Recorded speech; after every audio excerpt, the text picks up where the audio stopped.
Kasih membuat orang itu banting harga jadi murah. Makanya Yesus itu murah hati. Dia memberi kita kesempatan lagi. Tapi please jangan cobai dia. Gimana pun juga kita tidak bisa mengubah hakikatnya. Our God is the glorious. Our God is a glorious God. Allah kita adalah Allah mulia. Jangan cobai dia. Just because He is patient with you, hanya karena dia sabar denganmu, bukan berarti kau boleh mempermainkan dia.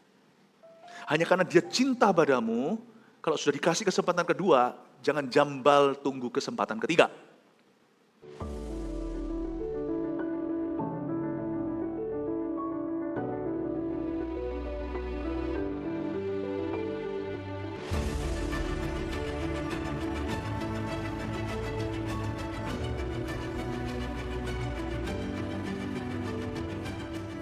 Sungguh engkau terlalu baik dalam hidup kami, kau banyak berbuat baik, tak henti-hentinya kebaikanmu. Oleh karena itu ya Tuhan, minimal kami taat pada firman-Mu. Sebagai wujud cinta kasih kami kembali, sebagai bentuk rasa apresiasi punya Tuhan di hidup ini, ajari kami Tuhan untuk punya roh yang taat dan setia. Biarkan ya Tuhan kami boleh bertumbuh di dalam perkenanan-Mu, dan jemaat ini makin hari makin dikenan oleh Tuhan.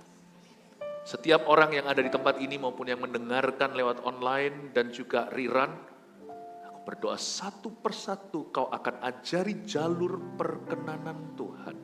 Kami tidak mau setengah-setengah, kami ingin iman kami sungguh-sungguh dan sungguh-sungguh radikal mengikut-Mu Tuhan.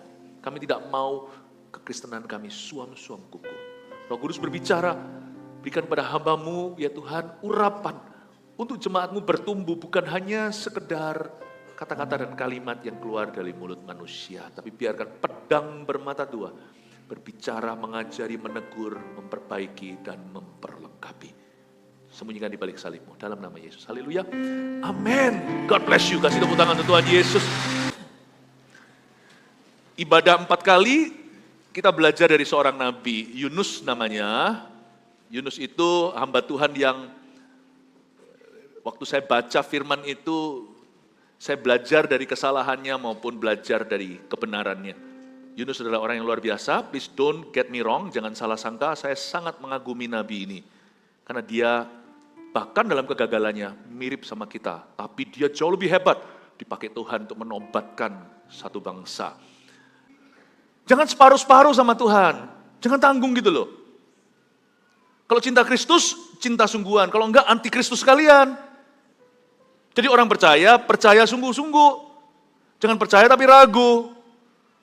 Mending jadi orang yang ateis, tapi mereka terang-terangan berkata tidak percaya Tuhan. Meskipun kita semua tahu dari firman, mereka salah sekali.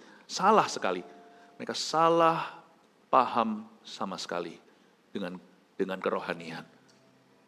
Tapi kalau kita jadi orang itu jangan suam-suam kuku, dingin kagak, panas enggak, dimuntahkan nanti. Mari kita sungguh-sungguh dengan Tuhan. Saya ajak kita membaca langsung episode ketiga, Yunus pasal yang ketiga, ayat 1 sampai 10 pembahasan kita. Kita akan melihat langsung pada pertobatan Niniwe. Ya, singkat cerita, Yunus ini kan enggak mau. Pertama kali disuruh, ayo pergi Niniwe, dia malah justru lawan arah. Bukan ke Niniwe, dia ke Tarsis. Lewat mana? Lewat Yafo. Kenapa saya harus cek di Alkitab saya? Karena namanya berubah nanti di zaman Kisah Para Rasul. Yope, hari ini Tel Aviv. Yang namanya Tarsis itu ya, Saulus dari Tarsus itu ada seorang pendosa yang terkenal sekali menjadi rasul wahid yang merintis gereja-gereja di luar golongan Yahudi, namanya Rasul Paulus. Tapi dulu namanya Tarsis, dia pergi melarikan diri ke Tarsis lewat pelabuhan namanya Yafo, Joppa, Jaffa, Tel Aviv di Australia, di Israel. Datanglah firman Tuhan kepada Yunus untuk kedua kalinya, demikian, bangunlah, pergilah ke Niniwe, kota yang besar itu, dan sampaikanlah kepadanya seruan yang kufirmankan kepadamu. Bersiaplah Yunus lalu pergi ke Niniwe sesuai dengan firman Allah. Niniwe adalah sebuah kota yang mengagumkan besarnya, 3 hari perjalanan luasnya. Mulailah Yunus masuk ke dalam kota itu sehari perjalanan jauhnya. Lalu berseru 40 hari lagi, maka Niniwe akan ditunggang balikan. Orang Niniwe percaya kepada Allah, lalu mereka mengumumkan puasa, dan mereka baik orang dewasa maupun anak-anak mengenakan kain kabung. Setelah sampai kabar itu kepada raja kota Niniwe, turunlah ia dari singgasananya. Ditanggalkannya jubahnya, diselubungkannya kain kabung, lalu duduklah ia di debu, di abu. Lalu atas perintah raja dan para pembesarnya, orang memaklumkan dan mengatakan di Niniwe demikian, manusia dan ternak, lembu, sapi, dan kambing domba tidak boleh makan apa-apa. Tidak boleh makan rumput dan tidak boleh minum air. Haruslah semuanya manusia dan ternak berselubung kain kabung dan berseru dengan keras kepada Allah, serta haruslah masing-masing berbalik dari tingkah lakunya yang jahat dan dari kekerasan yang dilakukannya. Siapa tahu mungkin Allah akan berbalik dan menyesal serta berpaling dari murkanya yang bernyala-nyala itu sehingga kita tidak binasa. Ketika Allah melihat perbuatan mereka itu, yakni bagaimana mereka berbalik dari tingkah lakunya yang jahat, maka menyesallah Allah karena malapetaka yang telah dirancangkannya terhadap mereka, dan ia pun tidak jadi melakukannya. Mari kita lihat ayat 1, datanglah firman Tuhan kepada Yunus untuk kedua kalinya. Stop di situ. Dibutuhkan 2 kali untuk Tuhan bicara sama Yunus baru dia mau nurut. Berarti Yunus setengah-setengah. 50% tambah 50% baru 100%. 2 kali Tuhan ngomong baru sekali dia melangkah. Yunus pasal 1 ayat 1 nggak usah dibuka, maka datanglah firman Tuhan kepada Yunus bin Amitai. Tuhan berkata demikian, bangunlah pergilah ke Niniwe. Munculkan juga nggak apa-apa sih ayat pertama. Ya, kota yang besar itu. Berserulah, kata Tuhan pada Yunus, berserulah terhadap mereka, berseru ini berita acara. Karena kejahatan orang Niniwe telah sampai kepadaku. Sampaikan pada mereka, dosa mereka udah nyampe ke tahtaku. Yunus nurut? Tidak. Pertama kali Tuhan bicara begitu, malah dia secara vulgar membangkang. Dia lihat, waktu dia pergi ke Yafo, dia melihat di situ kapal yang tersedia apa, ya dia langsung akan naik ke sana, beli karcisnya lah. Dia bayar harga untuk lari dari hadapan Allah. Orang bilang taat itu susah, enggak, taat lebih susah, tetap bayar harga. Harga yang dibayar, karcisnya kali, enggak, badai taufan. Itu awak kapal hampir tenggelam, barang-barang mereka semua nahas semua dibuang ke lautan supaya ringan. Lebih mahal nggak taat, lebih murah taat. Tidak berzina, tidak selingkuh, aduh. Berzina dan selingkuh, waduh, bukan hanya dirimu yang sengsara, kemudian karirmu bisa kandas, keturunanmu cacat celah. Mereka harus dibesarkan di tengah-tengah rumah tangga yang terombang-ambingkan, dari broken home namanya. Harga nggak taat itu lebih besar. Harga dosa itu saking besarnya, Yesus yang mati untuk kita. Sekarang kita tidak perlu menghapus dosa. Setelah kita dihapuskan dosanya, tinggal taat berjalan dalam kebenaran, murah. Kalau Tuhan suruh kita ngampuni, murah. Daripada nanti sakit hati. Belum lagi ada berkat Tuhan ketika kita taat. Berkat itu tidak tentu materi, sukacita so pasti, damai di hati. Tuhan suruh kita pelayanan, kebaktian 1 tadi saya cerita, kebebasan saya direnggut, diambil seolah-olah, tapi dikembalikan dengan begitu rupa. Saya rasa kayak apa yang saya korbankan tuh nggak seberapa dengan apa yang Tuhan kembalikan. Meskipun waktu kita melayani nggak boleh pamrih. Jangan mikir gini loh, gua dapat apa. Persembahan juga nggak perlu gitu, 30, 60, 100 kali ganda itu nggak tentu materi ganti materi, mata ganti mata. When I give to the Lord. Dan saya tahu bahwa I cannot outgive God. Tidak mungkin saya bisa melampaui Tuhan dalam memberi, mengampuni, mengasihi, dalam berkorban, nggak bisa. Murah harga ketaatan itu. Tapi Yunus nggak mau. Maka Tuhan itu baik sekali loh. Tuhan kita itu, waktu saya baca ayat ini, belum lagi lanjut, baru ayat 1, datanglah firman kepada Tuhan kepada Yunus untuk kedua kalinya demikian, saya dapat banyak sudah, baru baca 1 ayat. Allah kita itu adalah Allah yang memberi kesempatan kedua. Tuhan nggak harus loh pakai Yunus, bisa aja Tuhan berkata, aku apa kurang mulia? Kalau presiden perlu 2 kali telepon kantor kita untuk minta sesuatu, minta bantuan, bukan personal loh ya, kenegaraan. Ya menurut saya kita keterlaluan lah. Kita ditelepon pejabat aja langsung datang, ya kan? Ini raja di atas segala raja, masa ngomong perlu 2 kali? Kalau saya jadi Tuhan tersinggung lah, harga diri saya tercoreng lah. Kemuliaan saya itu dicacat.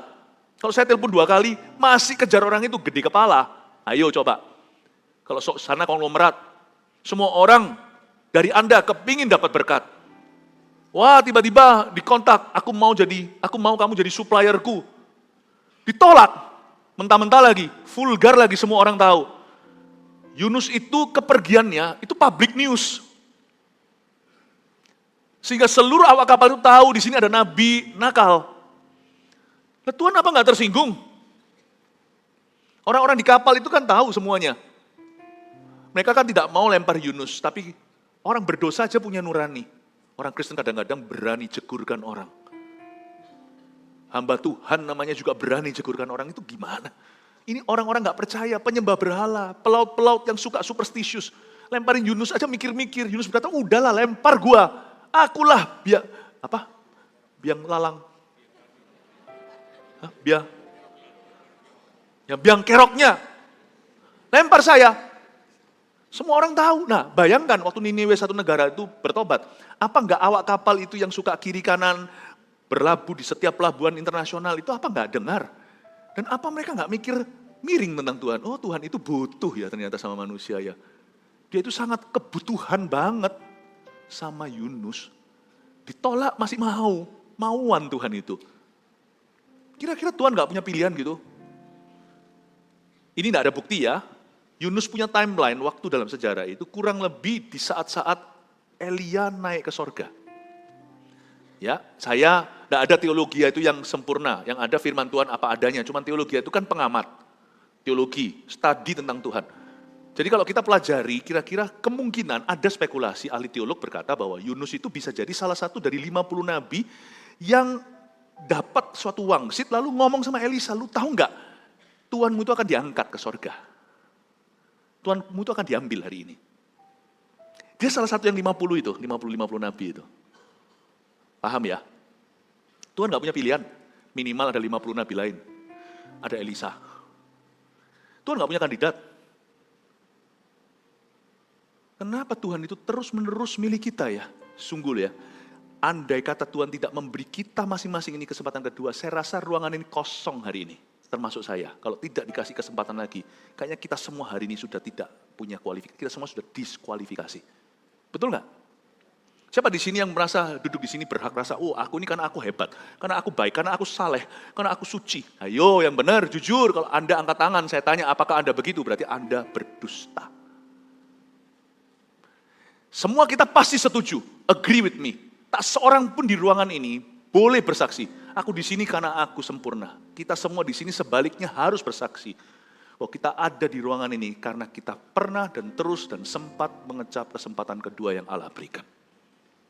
Betul atau enggak? Waktu saya baca ini, datanglah firman Tuhan kepada Yunus untuk kedua kalinya, saya terharu. That's also for me, itu juga untuk saya, untuk aku. Datanglah firman Tuhan kepada Yunus untuk kedua kalinya. Thank you Tuhan, Tuhan itu kayak merendah demikian rupa. Sudah diinjak-injak di kesempatan pertama masih datang lagi ke aku. Yesus mengetuk pintu, udah dibanting tuh pintu di hadapannya, masih ketuk lagi. Yesus enggak punya harga diri kah? Sedangkan ilah-ilah lain itu kalau nggak pakai inilah, kalau tidak pakai persembahan korban tertentulah, kalau tidak pakai ritual-ritual tertentulah, masuk aja ke dalam rumahnya itu berbagai peraturan yang luar biasa. Maju 5 langkah, mundur 7, harus cari rumput tertentu, bunga tertentu. Untuk hanya sekedar ketemu dan nggak ngalami apa-apa. Untuk ketemu hanya pada bangunannya, bukan pada Allah yang hidup dan nyata. Untuk masuk ketemu aja, wow bodyguardnya. Tuhan kita memberi kesempatan kedua, kedengarannya seperti murahan ya.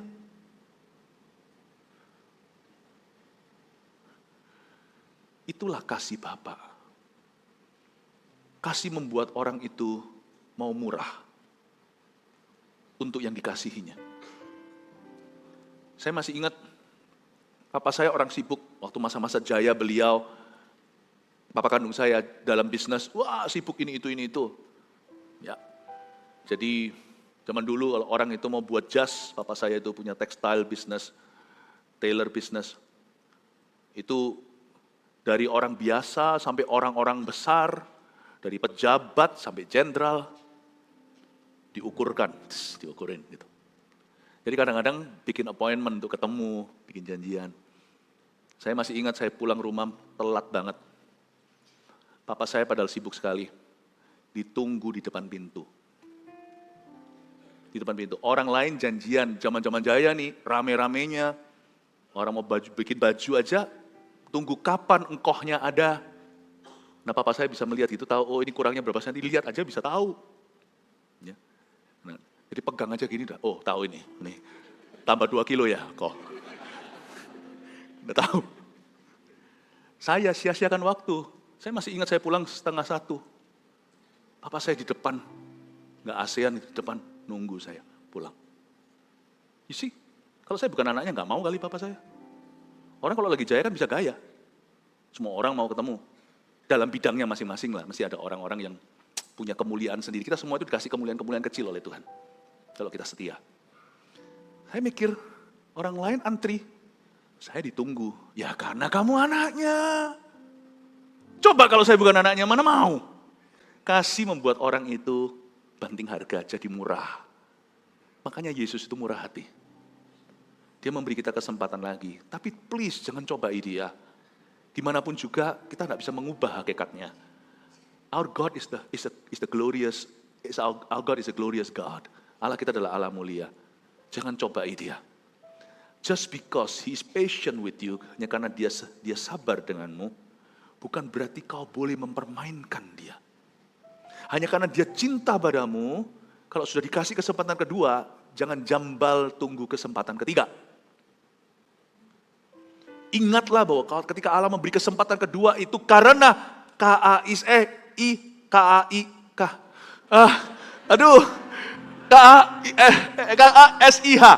Karena kasih. Nah, saya pura-pura tidak bisa mengeja supaya Anda ingat itu kata apa. Karena kasih. Saya terharu datanglah firman Tuhan pada Yunus untuk kedua kalinya. Kok Tuhan mau? Tapi ini juga templakan buat Yunus. Berarti kamu itu orang yang setengah-setengah. Kamu tuh 50-50 sama Tuhan. Masa Tuhan butuh ngomong 2 kali kamu baru jalan? Apakah Tuhan bukan raja? Apakah dia bukan presiden? Apakah dia bukanlah yang maha kuasa? Kenapa kamu diberitahu 2 kali? Tahu nggak kenapa dunia ini lamban diselamatkan? Karena Tuhan harus 7 kali ngomong sama orang Kristen yang sama untuk melakukan satu tugas kecil. Ampun deh. Berapa banyak di antara Anda perlu didoakan sama orang Kristen untuk pelayanan? Malu ah. Lebih baik doa yang sama kita pakai untuk menyelamatkan yang terhilang. Saya berjanji ketika saya lahir baru. Hari ke-1 saya lahir kembali, saya sudah buat janji. Aku tidak akan merepotkan sesama orang Kristen. Aku tidak akan menjadi domba yang perlu dicari lagi. Kalau memang perlu ya carilah aku. Tapi aku tidak akan sengaja membuat skenario, orang lain harus kejar-kejar aku. Dan kalau kita diajak-ajak CG misalnya di gereja kita kan, CG itu pintu masuk pengembalaan. Ayo sel group, ayo connect group, di-connect-connectkan, enggak mau, nulis, di follow up, Tom and Jerry, telepon enggak diangkat, dan sebagainya. Sorry ya, izinkan saya tanggalkan sebentar jubah gembala saya, ngomong sama-sama orang Kristen ya, sama-sama orang Kristen, udah orang asing lah kita, tapi sama-sama Tuhannya. Oke? Saya enggak jadi gembalanya ya. Sana kira sana siapa kita kejar-kejar. Sorry, dengar baik-baik. Sana kira sana siapa kami harus kejar-kejar. Ayolah gabung sama CG. Ayolah ibadah, sana siapa? Ada pepatah, why should we preach the gospel twice to the same people twice, while some people never heard the gospel once. Betul sih. Udah jangan ngerepotin. Cepat masuk ke CG, kalau yang belum. Tunggu apa lagi? Ngomong kanan kiri, jangan ngerepotin ah.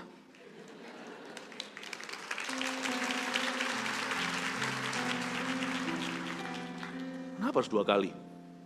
Kenapa harus didoa-doakan lagi? Ayolah melayani. Suruh khotbah kemana? Ayolah sharing firman di CG. Nggak mau lah. Itu Tuhan perasaannya gimana? Nanti ngomongnya alasannya macam-macam. Ya aku nggak bisa ngomong lah, apalah. Tunggu ya. Kalau Tuhan suruh kita melakukan satu simple task, kalau itu presiden, datang, minta kita beliin kopi. Jangan kau tolak. Oh, boleh kita kasih, tetap harus lakukan, tapi kita bisa merendahkan hati berkata, semoga Pak Presiden suka, kalau nggak suka maaf ya. Nggak apa-apa, khotbah kalau memang sudah waktunya Anda jadi CGL, terus Anda dipercayai, lalu Anda harus sharing kata-kata Anda waktu Anda menyampaikan firman, ya mungkin gagap-gagap, nggak apa-apa. Ujungnya berkata, Tuhan pakai aku apa adanya, maaf kekurangan kata-kata saya. Melaku dulu, jalan dulu, minta maaf kemudian. Tapi banyak orang itu minta maaf di depan, tidak pernah melakukan. Sorry, nggak bisa. Sorry, nggak mampu. Mendingan saya lakukan dulu, bisa dulu, mampu dulu, lalu terakhir saya berkata, sorry kalau kurang. Tuhan nggak usah bicara 2 kali. Sana kira sana siapa? Tuhan nggak usah bicara 2 kali sama saya. Emangnya gua kira gua siapa? Saya rasa ini akan mengubah paradigma kita. Padahal baru ayat pertama, lanjut ayat kedua, kalau enggak cincin buheja. Coba kita lihat sekarang ya, Tuhan bilang sama Yunus kedua kalinya demikian, bangunlah, pergilah ke Niniwe, kota yang besar itu. Persis plek sama pasal 1. Tapi bedanya di sini. Bangunlah, pergilah ke Niniwe, kota yang besar itu, dan sampaikanlah kepadanya, catat ya, seruan yang kufirmankan kepadamu, beda tipis, tapi bedanya bumi langit dengan ayat pertama. Ayat ke-1 itu glorinya Yunus penuh, sekarang sama Tuhan dijadikan installment. Tuhan ngertilah ya, kamu debu dan tanah. Ya sudah, kalau kamu tidak bisa ikoci atau sekaligus langsung mentaati aku, dengan baik kredit aja. Tuhan tuh baik ya. Sana nggak mau jalan, sama Tuhan dituntun pelan. Yang mau jalan, Tuhan happy sekali, ayo lari. Tuhan tuh nggak akan memaksa, tapi Tuhan akan mendorongmu. Tapi ingat, sebelum Tuhan mendorong, menarik-narikmu, ingatlah siapa dirimu dan siapa diriku. Bangun, pergilah ke Niniwe, kota yang besar itu, dan sampaikanlah kepadanya seruan yang kufirmankan kepadamu. Sedangkan di ayat 1, Tuhan berkata, bangunlah, pergilah ke Niniwe, kota yang besar itu, persis sama, berserulah terhadap mereka, berserulah, Tuhan pakai kata berserulah, sedangkan di pasal 3, sampaikanlah. Ya sudah, kalau kamu nggak berani teriak, kamu ngomong bisik-bisik pelan-pelan aja, nggak apa-apa. Yang satu, berserulah, di ayat 1 Tuhan masih idealis dengan hambanya, padahal Tuhan Maha tahu, Tuhan memberi kesempatan saja. Di pasal 3, 2 pasal kemudian, setelah dia tolak masuk perut ikan, dimuntahkan, lalu Tuhan ngomong, sekarang kalau kamu nggak bersedia berseru, ya sudah, sampaikanlah. Berserulah apa? Di pasal pertama, idealnya, berserulah terhadap mereka karena kejahatannya telah sampai kepadamu, langsung dikasih message-nya di depan. Tuhan itu selalu terang-terangan di depan. Enak kalau kerjasama dengan orang yang kepenuhan Tuhan. Selalu terang-terangan di depan. Kalau orang yang sungguh-sungguh kepenuhan Tuhan, ya, bukan kepenuhan setan, atau yang pura-pura kenal Tuhan, enggak kan ngomongnya gini, udahlah kerjasama sama aku, percayalah soal uang lah, aku kan sama-sama orang Kristen. Loh, aku kan hamba Tuhan. Kalau dia menjual, dia punya jabatan untuk mendapatkan kepercayaan, jangan percaya orang itu, maling itu. Itu fox, itu serigala. Orang kepenuhan Tuhan itu justru kalau dia semakin tinggi stratanya di dalam, bukan strata, semakin tinggi kepercayaan, kedudukannya di hadapan Tuhan, orang itu akan semakin merendah dan berkata, aku enggak mau nanti pelayananku dicacat. Kamu mau beli barangku, cek luar dalam. Suka kamu beli, kalau enggak cocok harganya misalnya, enggak cocok harganya, kamu tawar. Kalau enggak ya sudah win-win sama-sama, you enggak mau, saya juga enggak mau. Tapi kalau kita sama-sama berjabat tangan, udah fair-fairan. Kamu sudah lihat luar dalam kan, saya enggak nipu apa-apa. Jadi kalau ada apa-apa, ini pure transaksi. Jangan kena ke ministry. Yang kayak gitu, kalau saya digituin, malah justru saya enggak cek. Oh oke. Tapi kalau bilang, udah lah masa enggak percaya sama-sama. Kita sama-sama loh pergi ke GMS. GMS itu keluar masuk juga. Kita juga enggak tahu kan ada aja orang asing datang kemari, lalu pergi lagi. Justru yang ngaku-ngaku itu Anda harus lebih hati-hati. Tuhan itu selalu terang-terangan di depan. Dia ngomong di ayat 1, di pasal 1. Di pasal 2 lebih tepatnya. Berserulah terhadap mereka. Katakan dari depan, kejahatan mereka sudah sampai kepada aku. Sampaikan itu. Nggak mau dia. Yunus takut. Dia suruh menegur.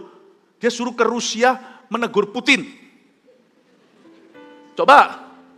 Kalau kita ke Amerika, tegur-tegur orang pemerintah sana karena mereka itu kan kebebasan pers atau kebebasan beropini. Kalau Anda pergi ke negara tentu, misalnya China, terus Anda jelek-jelekan, antara Anda nggak bisa keluar, atau Anda nggak bisa masuk lagi. Ini disuruh pergi ke sana. Ini suruh pergi ke Korea Utara. Niniwe itu adalah adik kuasa. Mereka tiraninya seperti Korea Utara, tapi kuasa, powernya, size-nya, glory of power-nya kayak Rusia. Lalu tiba-tiba ada satu hamba Tuhan ini disuruh pergi ke sana, suruh negor Putin. Ya gak mau lah. Pasti dia doanya seperti Yesaya, ini aku, utuslah dia.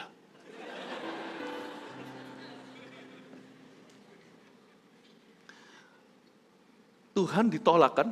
Coba lihat ya, Tuhan tidak Tuhan tidak berubah, dahulu sekarang sampai selama-lamanya. Di dalam dirinya tidak ada pertukaran bayangan, tapi Tuhan itu, saya bisa melihat kebaikannya dari pasal 3. Kalau orang itu taat setengah-setengah, Tuhan tidak akan buang di orang itu.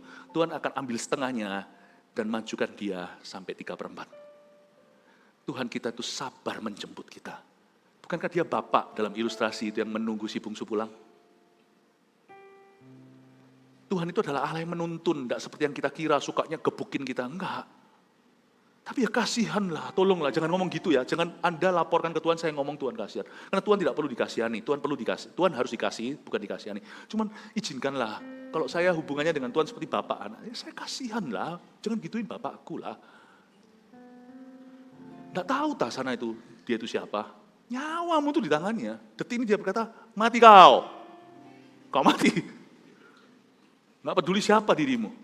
Tak tahukah dia siapa? Kenapa kita memperlakukan dia seperti sampah?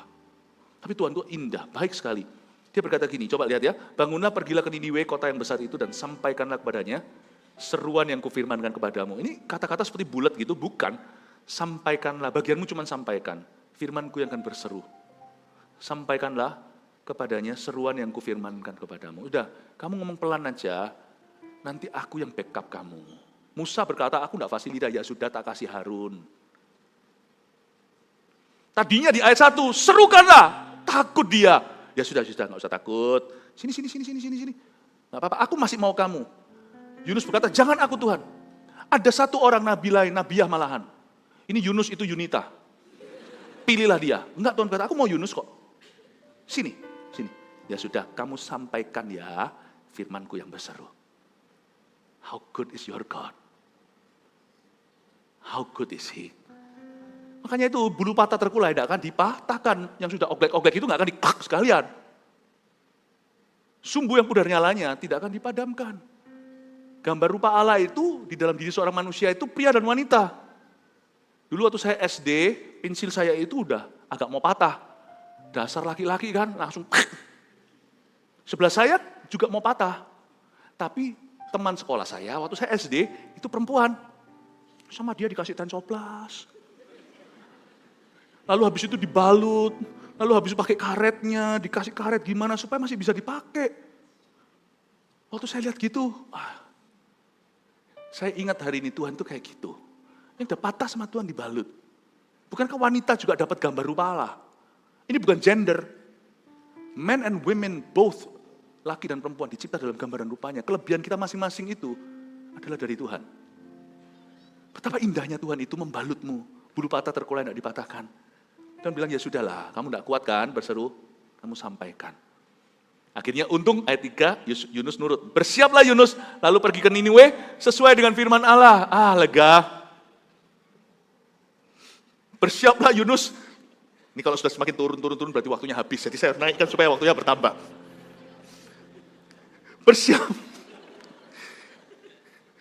Bersiaplah Yunus, lalu dia pergi ke Niniwe sesuai dengan firman Allah. Katakan sesuai dengan firman Allah. Dari tadi Yunus itu maksa Tuhan. Untungnya sudah melalui episode masuk perut ikan. Yunus itu memaksa Tuhan yang menyesuaikan dengan dirinya. Firman itu harus sesuai dengan mauku. Pernahkah Anda baca firman comot-comot cara begitu? Firman mana yang cocok sama saya? Bahkan kalau perlu datang ke hamba Tuhan, nubuatkan. Nggak cocok, loh. Mau dinubuatkan kok saya justru disuruh komitmen. Enggak wis, cari nabi lain. Kan gitu kan? Makanya domba itu bertumbuh bukan lewat suara nubuatan. Salah Anda kalau Anda kejar-kejar event-event pembicara-pembicara, salah. Domba itu tumbuh makan rumput hijau. Itu makanan gembala. Suara gembala itu menumbuhkan. Nubuatan itu mengkonfirmasi saja sekali-kali meneguhkan. Kalau orang Kristen yang cari suara-suara nubuatan, nanti lu buat cari yang kita mau dengarkan. Kalau kita baca di sini bersiap lalu Yunus, lalu dia pergi sesuai dengan firman Allah, akhirnya dia mudeng, akhirnya dia ngerti. Nus, dalam hal hubunganmu dengan aku, kamu yang menyesuaikan sama saya, kata Tuhan. Bukan saya yang harus menyesuaikan sama kamu. Itu kerohanian yang salah. Kalau Tuhan harus menyesuaikan dengan dirimu. Ke gereja juga sama. Gereja memang ada beraneka ragam, ada banyak. Satu kota itu tidak cuma satu gereja, banyak gereja. Tidak boleh Anda itu cari gereja dengan cara, oke, mana yang cocok. Bukan, tapi cari kehendak Tuhan. Doa dulu Tuhan, tuntun aku dalam hal-hal yang aku pahami maupun hal-hal yang aku belum bisa mengerti. Kasih aku suara hati, suara testimoni di dalam diriku. Dan aku lihat pertama visinya itu berbicara keras enggak ke saya. Pengajarannya, makanan itu betul-betul memperlengkapi kami enggak untuk hidup dalam kebenaran. Programnya itu memajukan saya terus dalam kegunaan. Untuk membuat menantang saya, masuk selangkah lagi untuk berbuah. Jadi bukan lebih kepada cocok enggak dengan kondisiku sekarang. Aku ini sekarang lagi dalam hutang piutang. Aku ini sekarang belum punya jodoh. Aku datang ke gereja ya pasti cari yang mana kelihatannya banyak peluang. You don't find a church atau menemukan apapun yang dari Tuhan berdasar your need. But God's vision atau visi Allah atas hidupmu bukan kebutuhanmu seketika itu. Karena itu gonta-ganti. Nantilah, sabarlah. Minggu depan saya janji saya akan ajarkan di saat teduh bersama. Karena nanti berikutnya minggu depan Anda akan streaming dari GMS Rooftop Surabaya Barat. Saya akan berkorban tentang ciri-ciri orang Kristen yang sejati. November nanti awal akan ada streaming lagi. Serentak semua, Tuhan izinkan saya akan menyampaikan tentang visi kita tahun depan. Ini nggak masuk sudah porsinya di dalam tahun ini. Maka saya akan sisipkan di saat teduh bersama, saya akan ajarkan gimana menemukan gereja lokal yang tepat. Supaya Anda bisa kirim itu nanti ke teman-teman yang masih sekarang gentayangan gereja. Ya, di gereja ternyata yang gentayangan bukan setan. Kalau ada setan datang untuk mencobai orang, bukan. Kadang-kadang yang gentayangan adalah orang. Hati-hati itu ya, Bapak Ibu Saudara, Tuhan mengasihimu, sesuaikan dirimu dengan firman. Jangan sebaliknya, firman kau sesuaikan. Apa yang saya sampaikan ini mungkin terdengar keras, tapi because I love you. Saya tidak mau buang-buang waktu di Bali. Ya, saya di Bali pakai jas seperti ini sudah sangat-sangat harusnya pakai celana pendek. Ya, harusnya saya pakai kaos tulisannya anak pantai gitu. Sudah di sini sekalian maka saya beri Anda makanan yang sungguh-sungguh solid. Karena kita nggak ketemu bulan-bulan depan nggak langsung ketemuan. Karena itu saya minta Anda untuk mengerti bahwa hidupmu harus sesuai firman, bukan sebaliknya. Niniwe adalah sebuah kota yang mengagumkan besarnya. 3 hari perjalanan luasnya gede banget. Ya sebenarnya sekarang kota-kota lebih besar banyak. Tapi zaman itu sudah besar sekali. Nanti dengarkan khotbah saya sebelum ini. Bukankah ikan memuntahkan Yunus ke daratan? Nah pertanyaannya daratannya itu dimuntahkan ke Niniwe atau kembali ke Yafo atau Yope? Nanti dengarkan sendiri. Tapi intinya saya kasih sedikit aja summary. Dia dimuntahkan kembali ke tempat awal. Dia harus taat pada Tuhan. Tuhan tidak muntahkan dia ke Niniwe. Buktinya dimuntahkan di Yope tapi di pinggirannya sudah nggak jauh dari Niniwe. Gitulah ya kira-kira. Niniwe dan Yope itu jauhnya 500 kilometeran atau 375 mil. Tuhan itu ngefur, ngalah. Tuhan nggak mau menggantikan ketaatan kita karena Tuhan tidak bisa taat di porsi kita. Tuhan udah taat untuk kita di kayu salib supaya kalau hari ini kita bertobat, kita memperoleh keselamatan itu cuma-cuma bukan karena ketaatan kita, tapi karena ketaatan Yesus sampai naik ke kayu salib, dia tanpa dosa. Selebih dari itu, ketaatan kita tidak bisa digantikan oleh orang lain. Tuhan tidak akan bypass porsi taatmu. Tuhan tidak akan main curang, tidak ada KKN di dalam kerajaan sorga. Tuhan itu muntahkan, suruh ikan itu muntahkan. Nggak mungkin ikan itu dalam 3 hari, dia traveling 500 kilo itu nggak mungkin, itu ikan besar, dia pasti makan, dia pasti tidur. Nggak mungkin. Dimuntahkan juga paling cuma berapa kilo, gitu. Tapi nggak mungkin sampai ratusan kilo. Jadi Tuhan suruh ikan itu muntahkan, tapi waktu saya lihat jaraknya 3 hari perjalanan kota itu, tapi kalau ada baca ayat 4, mulailah Yunus masuk ke dalam kota itu sehari perjalanan jauhnya. Saya bersyukur, berarti Tuhan muntahkan nggak persis di titik tadi dia lari. Tuhan anggap doanya dia di pasal 2, semua pergumulannya dia telah belajar dari kesalahan. Dia dimuntahkan tidak persis di break even point, titik 0. Tadi dia itu menjauhi hadirat Tuhan. Tapi dia di antara titik taat yang seharusnya sampai tujuan utama yaitu Niniwe, ketaatan pada Tuhan, Tuhan muntahkan dia di the greater Yafo. Agak di pinggir, kalau Bali itu nggak dimuntahin di tengah. Kalau kita memang harus pergi ke Surabaya, dimuntahnya sudah dekat di selat. Tinggal nyebrang. Sehingga perjalanan yang harusnya seluas itu, tertempuh 1 hari dia ketemu. Paham maksud saya? Agak mikir sedikit. Berarti Tuhan itu tidak pernah kayak gini loh. Kita ini, aku udah terlanjur salah. Ya sudah salah sekalian, jangan. Bangkit. Kalau aku bangkit kan mulai dari 0 lagi. Shh, jangan bilang saya bocorkan ya. Enggak. Orang yang bertobat dari salahnya dan mengaku itu disayang Tuhan, itu ada ayatnya. Tuhan itu ngefur. Saya sama anak saya waktu kecil, anak cowok tentunya, wah gelut-gelutan, wah. Anak cewek juga, saya ajak gelut dulu. Ya, saya ajak gelut-gelutan, wah. Pernah sekali waktu saya dibanting anak saya diranjang, wah, gitu. Anak saya bangga, aku menang, lalu dia cerita sama mamanya, Daddy kalah loh sama aku. Semoga anak saya mulai menyadari bahwa saya ngefur. Saya ngalah. Sebab kalau saya sungguhan mau kalahkan mereka, cuma pakai jari kecil saya. Dia sudah nggak berkutik. Ya enggak juga lah, terlalu besar-besarkan. Tapi ya kurang lebih. Saudara Anda, Tuhan tidak suruh Anda mulai dari 0 lagi. Ayo bangkit. Ayo melayani. Udah salah, aku udah salah sama sekali. Udah perbaiki kesalahanmu, apa yang bisa dipertahankan, pertahankan. Apa yang nggak bisa ya sudah relakan.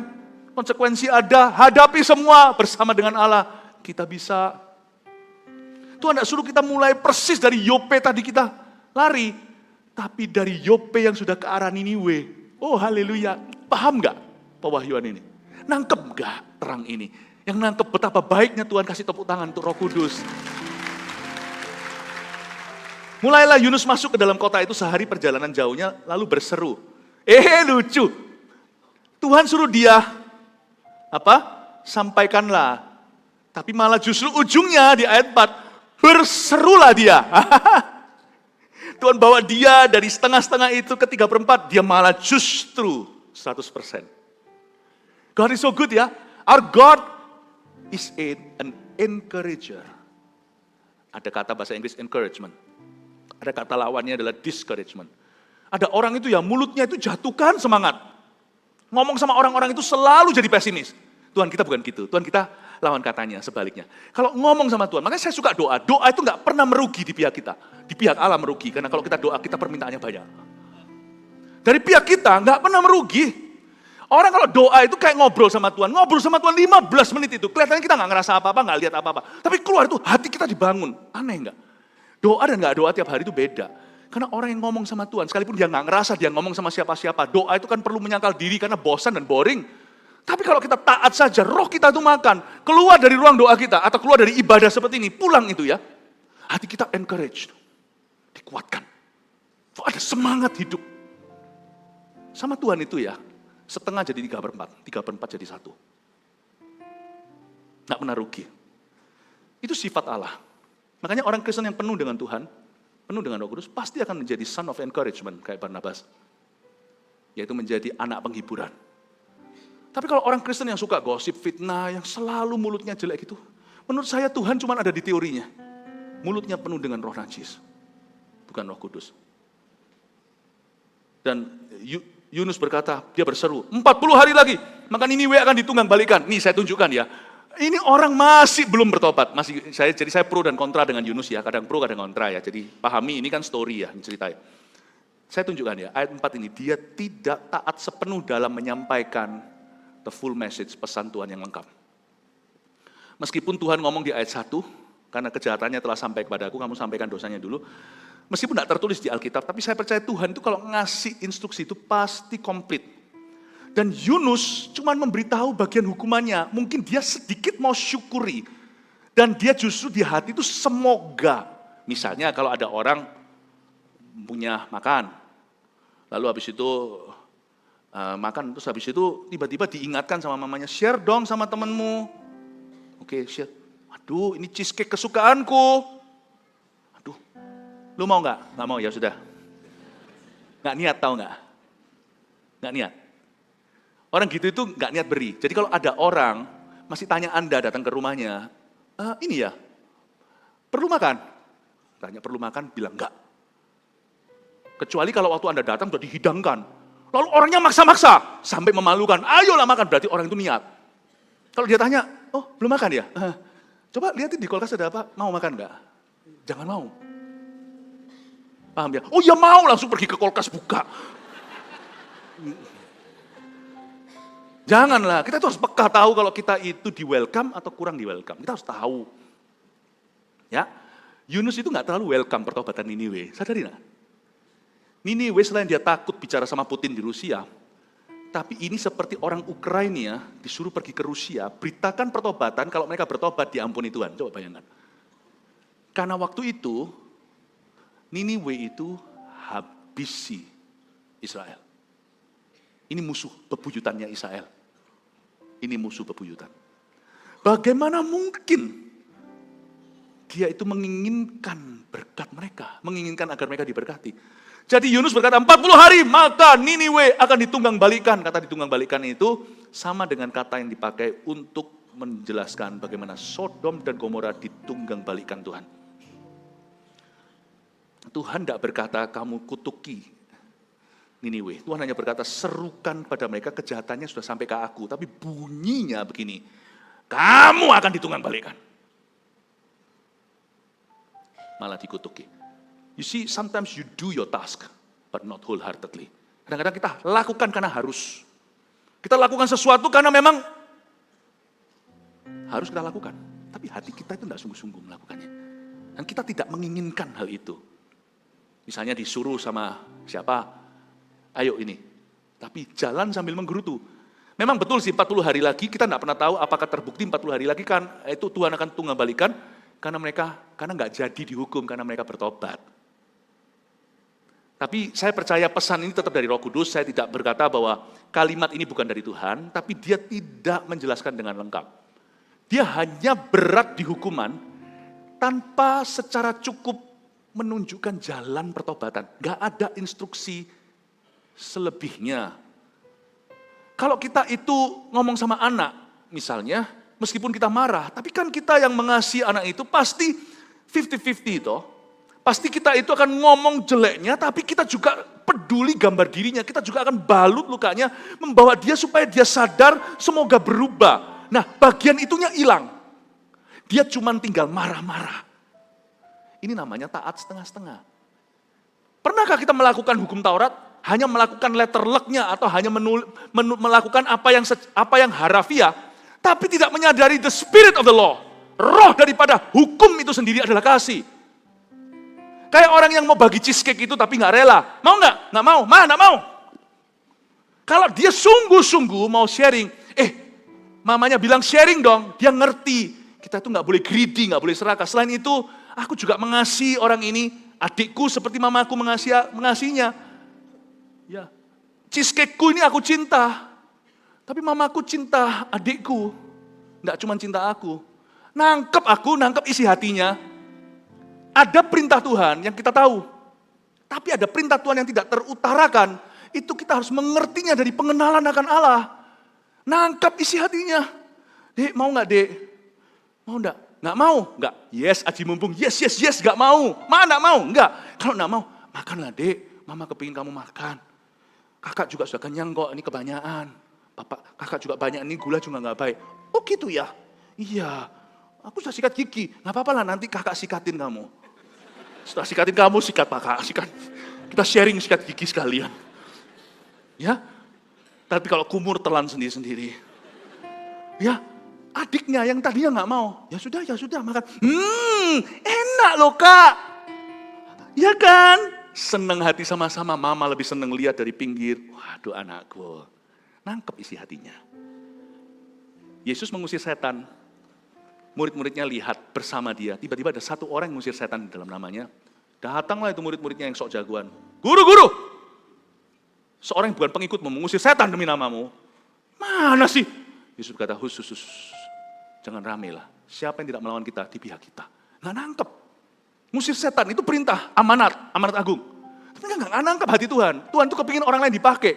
Mereka kira ini adalah klub elit eksklusif. Hanya Yesus dan 12 rasulnya. Dia nggak mau berbagi pie-nya. Dia nggak mau berbagi pizzanya. Dia nggak mau berbagi cheesecake-nya. Dia merasa bahwa kamilah yang terhebat. Kalau kamu ngerti dari dulu, hatiku tuh ingin mengangkat semua orang untuk menjadi hambaku. Aku ingin semua orang dipakai, bukan hanya kamu. Yosua pernah juga sedungu itu. Ketika Musa memberikan rohnya, Tuhan yang memberikan roh, sebagian roh Musa itu kepada mereka. Di perjanjian lama belum ada pencurahan, belum banyak. Hanya kepada orang tertentu seperti nabi, seperti imam, seperti raja yang diurapi. 68 dapat di perkemahan, 2 orang lagi flu. Nggak tahu lagi flu atau lagi apa, nggak bisa datang, ada urusan. Wah, mereka kepenuhan di kemah mereka sendiri. Yosua datang dan berkata, Musa, hentikan itu orang-orang kepenuhan. Musa bilang, andai kata semua orang Israel kepenuhan. Seperti nabi. Lu nggak ngerti. Apa yang tertulis ini minimalis. Kita nggak boleh mengubah ya. Oh, kata Tuhan lalu kita ganti apa kata Alkitab atau kita kompromikan atau kita ubah-ubah seenak gua. Tapi ayat Alkitab yang kita baca ini nggak cukup. Bukan nggak cukup pewahyuannya, cukup. Tapi pelaksanaannya butuh hati yang di-warming dulu oleh Roh Kudus.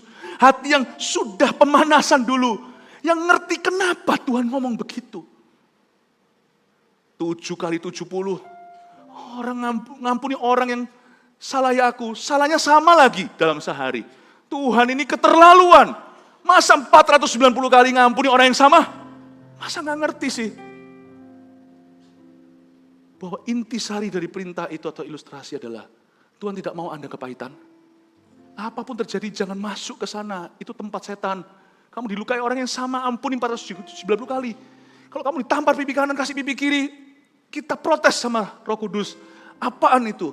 Sadarkah Anda hati Allah yang tertulis letterlock di depan mata? Kayaknya berat, tapi kalau kita ngerti spirit of the law, roh daripada hukum itu sendiri, jadi ringan buat kita. Oh ternyata, aku kalau ditampar pipi kananku, aku beri. Tunggu, jangan ngomong pipi kirinya dulu. Aku beri. Sana lukai, aku beri. Kamu mau menjadi orang kepahitan yang suka melukai kiri kanan. Peduli amat, aku memilih selalu menjadi pemberi, pemaaf, pengampun. Supaya hidupku selalu jadi berkat buat orang lain. Dan diberkati. Kasih tepuk tangan sama Tuhan.